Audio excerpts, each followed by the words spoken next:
It's wonderful to be with you today and a privilege to celebrate the anniversary of the Good Friday Agreement here in Belfast.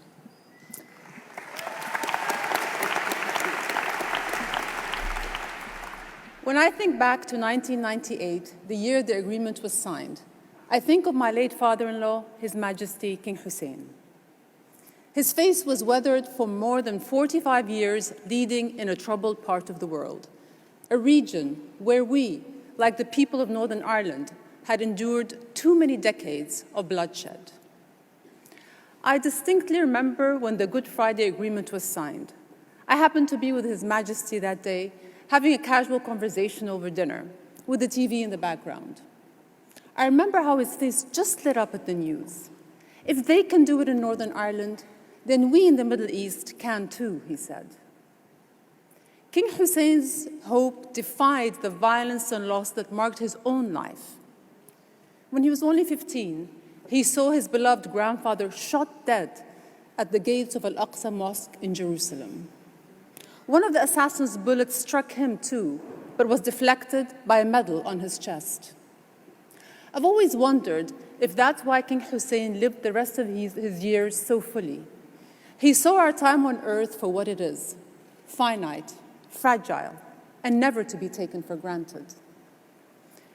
In 1998, the year of the Good Friday Agreement, His Majesty King Hussein was battling cancer. That fall, he was undergoing chemotherapy. But when he was called to help salvage talks for a milestone agreement between the Israelis and Palestinians, my father-in-law didn't hesitate. He unhooked his IV, left his hospital bed, and flew to Wye River, Maryland, to support the parties in their negotiations. And when, after 9 days, they reached an agreement, His Majesty spoke at the signing. He started by joking that the peace process had made the American envoy's hair turn gray. And then he said, "I've lost all mine, even my eyebrows. But this is part of the life in which we live. And no matter what, if I had an ounce of strength, I would have done my utmost to be here and to help in any way I can." Cancer reminded King Hussein once again of how limited time can be. And once again, he chose to live in the fullness of that time, to give meaning to every moment he had so that future generations could live in peace. I know that one of the themes of the summit is peace and reconciliation. And today, I want to talk to you about that from the prism of time. How limited it is, how hope can endure the test of time, and how we can expand what time we have by using it well. I guess that you, as young activists, feel the weight of the urgency more than most. Everywhere we turn, the warning lights on the dashboard are flashing red. Polarized politics, old and new conflicts, global corridors overflowing with refugees, glaciers slipping into the sea. Meanwhile, age-old challenges refuse to give way, even in the world's greatest democracies. At a time when we're talking about advanced technologies like AI, it is preposterous that many still fall back on the primitive thinking that the color of one's complexion determines their worth. And it's shameful that gender equality is still a goal, not a reality. Yet, knowing our problems are urgent doesn't always make us more effective at solving them. Overwhelmed with anxiety that time is running out, we thrash around in the shallows, unable to dive deep. Or worse yet, exhaust ourselves before we see progress, or just give up altogether. 25 years after the Wye River Memorandum, that's what has happened in Palestine. For many, it seems the Palestinian-Israeli conflict has become an abstraction, a metaphor for intractable hatred, a place the world would rather forget. But time marches on. In fact, already in 2023, more Palestinians have died at the hands of Israelis than in any of the past 15 years. And every second of every minute of every day, millions of Palestinians are being robbed of their freedom, their rights, their very identity, even as we watch. Palestinian families are being uprooted from their land. Worshippers at Al-Aqsa are attacked and brutalized. Families are buried under homes reduced to rubble, while 12-year-olds are jailed just for throwing stones, even as we watch. Israeli citizens too need peace. The cruelty of occupation fuels perpetual instability and fear for all. There will always be those who fight against peace, but the rest of us must create the momentum for it. And that is not the work of a day or even a summit. It is a lifelong mission. So as you gather as one young world, here's what I want you to remember. To make lasting progress against the problems we face, we must devote not only every ounce of our strength, but every ounce of our time. Sometimes we'll feel that time is on our side, and sometimes that it's working against us. But time only moves in one direction, and moments lost can never be regained. Despite strong headwinds, my husband, His Majesty King Abdullah, continues to walk the hard and often lonely path of peace. It is time we populate that path. It is time that Israeli and Palestinian leaders alike do justice by their own people, and that leaders everywhere snap out of complacency and put in the hard work that lasting peace requires in the Middle East and elsewhere. Sure, it isn't as easy as snapping our fingers, and I wouldn't blame you guys if you're cynical. You've endured financial crises, public health crises, climate crises, all in your formative years. But as Palestinian poet Mahmoud Darwish once said, we suffer from an incurable malady, hope. And I believe if you're in this hall, then you're likely infected with hope's malady too. Hope is a choice, a decision we make, irrespective of the circumstances. And we have seen in our own lifetimes that the arc of the moral universe can be bent. Nelson Mandela was jailed for 27 years, yet all that time did not erode his resolve and resilience, because he made a choice each day to stand for something greater than himself. If we accept that premise, that all of us are part of a greater humanity, then we must give every ounce of our time so that someone else can have the future they deserve. Making peace is hard. We'll never have the perfect conditions walking into a negotiation. But anything worth achieving starts with simply showing up, even when walking into the room means facing our fiercest rivals.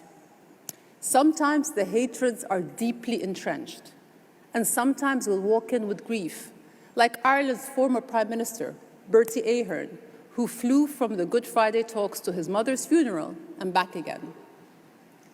But we must do with what we have and walk into the room anyway, because no time will ever be perfect, but this time, right now, that we have at hand. And we must hold fast to our hope when walking out of the negotiation room too, because more often than not, we will leave with disappointments and with unfinished business on the table. Working through these realities will take time and patience as well. After the Good Friday Agreement was signed, there were 9 more years of negotiations to create the power-sharing government the agreement set in motion. And just steps away from that finish line, the parties nearly slumbered again. Here was the dilemma. When the two leaders sat down to announce the final agreement, would they sit next to each other like allies or across from each other like adversaries? Think about it. After all they'd been through, they were nearly derailed over a seating chart. Fortunately, someone had an idea. They found a diamond-shaped table so the leaders could be sitting next to each other and across from each other at the same time. And look, there was no great change of heart that day, not even a handshake. But these leaders were more aligned than they'd been the day before. And isn't that some kind of miracle? Still, miracles don't happen overnight. Complex problems defy hasty fixes. That defining moment at the diamond-shaped table had been in the making for nearly a decade. Similarly, South Africa's Truth and Reconciliation Commission was the work of many years. You cannot secure peace with the stroke of a pen any more than heal a bullet with a Band-Aid. The truth is, we have to take our time in order to use it well. So we face the paradox. In order to make peace, we know there isn't a moment to waste. And yet, though problems are pressing, durable solutions cannot be rushed. That's why using every ounce of our time means embracing time in all its dimensions, simultaneously seizing the here and now while plowing the ground for the future. Yes, our time is finite, but how we spend it, that's up to us. When we're putting it to good use, it appears to expand before us. But when we're chasing every new distraction, we never seem to have enough, and it contracts to nothingness. So in the moment, you have to be all in. During the actual Good Friday Agreement negotiations, leaders hardly left the negotiation room for 58 hours, the better part of 3 days. They weren't taking a minute-by-minute pulse of public opinion. They weren't checking their phones or social media feeds. They were fully inhabiting time. But let me be blunt.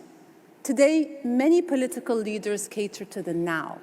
They care more about the next election cycle than the next generation. And many seem more inclined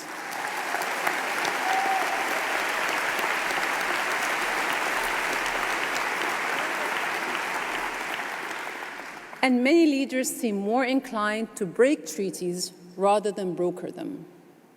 And it is ironic that those most affected by conflict, the women and young people who endure its consequences day in, day out, have historically been absent from conversations around peace, even though they have the greatest motivation to find the creative compromises that genuine peace demands. In my view, we don't need more diamond-shaped tables. We need bigger ones with lots more chairs.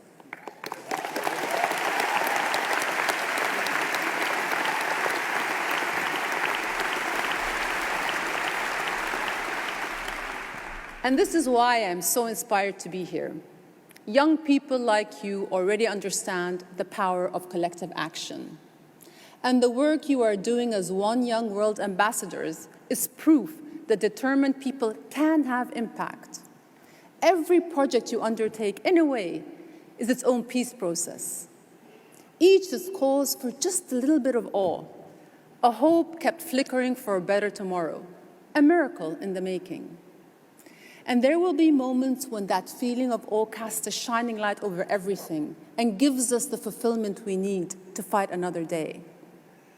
One advisor to the Good Friday negotiations described the last few hours as magical.